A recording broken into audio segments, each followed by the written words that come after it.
En France, il faut entre 4 à 6 générations pour que les enfants d'en bas sortent de leur classe sociale pour atteindre le revenu moyen. Ça m'a pris 10 ans et j'ai explosé la moyenne. Et pendant tout ce long parcours, il y a une année à retenir, différente de toutes les autres. C'est celle qui m'a transformé pour toujours, celle qui m'a fait passer de cancre au monstre de compétition. Je te parle de la première année de médecine. C'est littéralement la période de ma vie durant laquelle j'ai le plus remis en question toutes mes idées reçues. Et c'est aussi cette année qui m'a permis d'en apprendre énormément sur moi, sur mes capacités et sur ma méthode de travail. On dit que l'homme sage apprend de ses erreurs et que l'homme plus sage apprend de celles des autres. Alors je vais te donner les 10 leçons de vie que j'ai apprises pendant cette année de concours intense pour que tu puisses te transformer encore plus vite que moi. Même si tu penses que tu es un cas désespéré ou que ton année est déjà foutue, en réalité, j'ai eu les mêmes pensées que toi. Et même parfois pire encore. J'ai redoublé ma 3e au collège et je pensais que la réussite était un coup de chance. Tu es né dans la bonne team où tu es destiné à revoir tes ambitions à la baisse. Certains ont tous les atouts et d'autres doivent se contenter de ce qu'ils ont. Alors je me suis réfugié dans les discours victimaires, genre c'est à cause du racisme, des banlieues. Je me suis entouré de cette culture et j'ai commencé à croire que les études n'étaient pas pour moi, que ça sert à rien et qu'il faudrait juste trouver un boulot planqué sans ambition. Alors pourquoi avoir fait médecine? Je crois que j'avais juste trop le seum en fait. Bah ouais, logique. Au fond, je voulais beaucoup plus et mon redoublement m'a permis de changer totalement de trajectoire. Bon, la médecine, ok, tu le sais, c'est un intérêt intellectuel, le kiff de la biologie. Mais tu sais aussi que sur cette chaîne, on parle pas chinois. Être médecin, c'est un statut social, un truc rare qui arrive une fois dans la vie, avec beaucoup d'appelés pour peu d'élus. Mais c'est aussi une compétence nécessaire et utile. Il peut rester 2 humains sur Terre, on aura toujours besoin d'un médecin. D'ailleurs, même si t'es le dernier humain sur Terre, c'est un peu plus cool si t'es médecin aussi. Et puis le côté financier, on n'a pas honte d'en parler ici. Même s'il y a des voies bien plus rapides et efficaces pour s'enrichir, on va pas se mentir, la médecine, c'est aussi allier l'utile et l'agréable. Quelque part, aller en médecine, c'était un peu ma manière de me tester, sortir une bonne fois pour toutes du panier de crabes et prendre ma revanche. Alors, c'est bien beau tout ça. Mais entre l'objectif et la réalité, il y a les études de médecine et surtout la première année. Et t'as beau te motiver comme tu veux, il y a des principes ultra importants que tu dois intégrer pour réussir. Ces principes, je vais te les transmettre pour que tu grandisses encore plus vite. Mais sur le coup, je les ai appris à la dure. Je suis arrivé dans un monde complètement différent. Un concours ultra sélectif où t'es laissé seul face à tes responsabilités, sans suivi par les profs. Tu sais que tu as un concours à la fin du semestre, une rentrée en septembre, et entre les deux, Alors cela, Virginie, est une débrouille.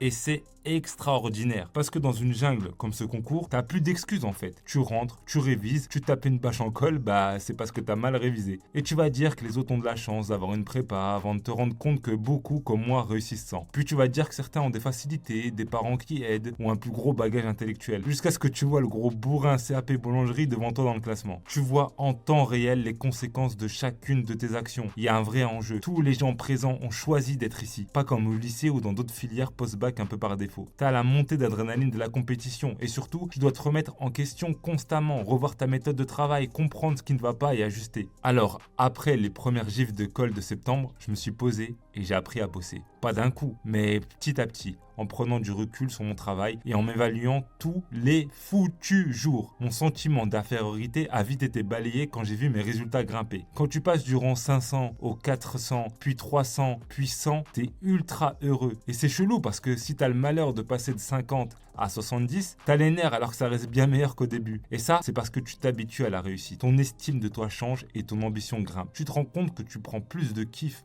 pendant ton évolution que quand tu arrives à ton objectif. Et l'objectif est enfin atteint aujourd'hui. Avec le recul, je peux remercier ces études parce que les portes qu'elles ouvrent sont beaucoup plus grandes que la difficulté à les ouvrir. Et surtout, pour les 10 leçons ultra importantes que j'ai apprises pendant la première année. Alors, qu'est-ce que je retiens de cette expérience? Et qu'est-ce que toi, tu peux en tirer? Je t'ai résumé un an de cerveau retourné en 10 phrases simples pour te faire gagner du temps. Je suis pas sûr que la dernière parle à tous, mais je suis certain qu'elle va résonner chez pas mal d'entre vous. Et justement, la première, c'est que le temps n'est pas ton ennemi. C'est plutôt le meilleur outil que tu puisses utiliser pour mettre une distance à tout le monde. T'es trop pressé. Par exemple, tu veux tout mémoriser tout de suite. Tu veux pas lâcher ton cours sans être sûr à 100% que tu le connais par cœur. Alors tu passes 3 heures sur le même foutu chapitre, 6 heures pour 2 et t'as plus le temps de faire de rappel. Je le sais parce que je le vois encore pendant mes coachings avec des étudiants qui suivent pourtant ma chaîne, alors que les rappels de cours sont à la base de la mémorisation. C'est utiliser le temps pour mémoriser les informations petit à petit, info par info. De toute façon, j'en ai fait une vidéo. Je te rappelle que tu dois connaître ton cours à la fin du semestre, pas au début. Commence par comprendre, lâche ton cours pour faire des rappels, même si je sais que ça te demande un gros effort. Et ça rejoint la deuxième phrase. La régularité surpasse l'effort.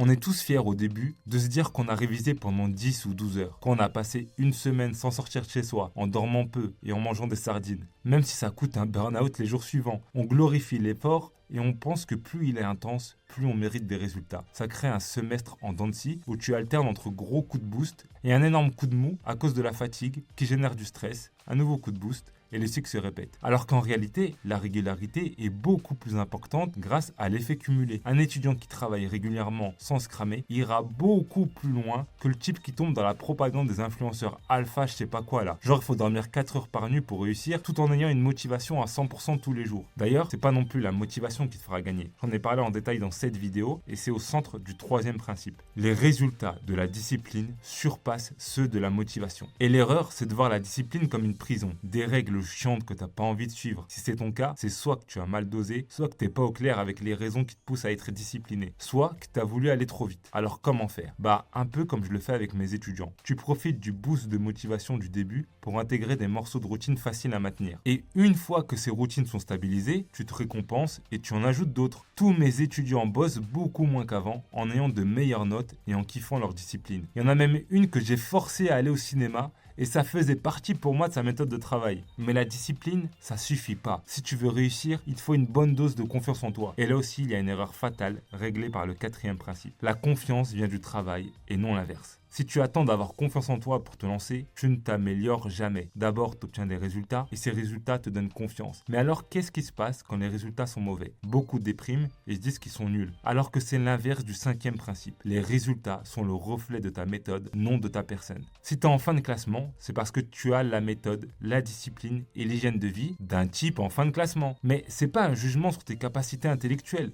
Regarde, j'étais le bon de fond de classe, collé au radiateur toute l'année, qui garde sa doudoune sur lui pour bien montrer qu'il ne compte pas s'installer complètement et participer au cours. Si t'es pas satisfait par tes notes, bosse ta méthode. T'as plein de vidéos sur cette chaîne pour t'aider. Et si tu veux aller beaucoup plus loin, hop, regarde, tiens, je mets ma casquette de publicitaire pour te rappeler qu'il te suffit de cliquer sur le lien en description ou en commentaire épinglé pour voir la vidéo qui t'explique ma méthode et prendre rendez-vous avec moi pour que je sauve ton année grâce à mon accompagnement personnalisé. En attendant, applique les conseils que je bourrine dans mes vidéos. Sois pas comme ceux qui se contentent de regarder et surtout pas comme ceux qui passent leur temps à se plaindre parce que ça ne respecte pas le sixième principe. Tu es bien plus efficace dans l'action que dans la plainte. T'as pas le temps de gémir sur les inégalités ou sur les chances des autres. Ok, il y a des centaines de paramètres que tu peux pas contrôler, mais si tu te focuses sur ce que tu peux changer, t'es au moins certain de t'améliorer. J'avais pas de prépa, aucune connaissance ayant fait des études supérieures et j'ai même fait un tour à l'hôpital pendant ma première année de médecine. N'attends pas que le prof fasse de meilleurs cours, que la fac organise mieux ton emploi du temps ou que la pétition contre la date du concours fasse effet. Et c'est aussi en lien avec le septième principe. Tu iras plus loin en sachant jouer avec tes propres outils qu'en essayant d'avoir ceux des autres. Ok, t'as pas les dernières ordi, la tablette, les applications de productivité, ni les polis déjà tapés, mais t'as un cerveau, du temps, de la détermination et mes conseils. Concentre-toi sur la maîtrise et l'amélioration de tes propres outils pour dépasser les autres. Et je sais que ça peut faire un peu violent comme ça, mais t'as le droit d'être ambitieux. C'est même le huitième principe. Apprends à aimer l'ambition. Ne laisse pas tes résultats actuels te casser le moral. Et même si t'échoues, c'est juste une porte qui se ferme. Je sais pas moi, passe par la fenêtre ou creuse un tunnel. Entre dans ta bulle et accepte d'être un peu plus égoïste quelque temps. Mais surtout, garde bien en tête le neuvième principe. Il y a plus de plaisir dans l'évolution que dans l'atteinte de l'objectif. Et c'est pour ça que je garde un si bon souvenir de mon année. Juste le kiff de gratter des places, me sentir de plus en plus compétent et d'imaginer la prochaine étape. Tu crois que le meilleur moment de ton année, c'est le jour des résultats? Mais c'est un kiff de quelques heures au maximum. Puis tu passes vite à autre chose. Aime ce que tu fais et les efforts que tu fais pour faire de cette année une des meilleures de ta vie. Et enfin, le dernier principe, c'est celui qui m'a mis la plus grosse gifle. Il est un peu plus perso, mais je suis sûr qu'il va résonner avec pas mal d'entre vous. C'est le principe du flambeau. Au début de la vidéo, je t'ai cité l'étude de l'OCDE qui estime qu'il faut entre 4 à 6 générations pour monter l'échelle sociale.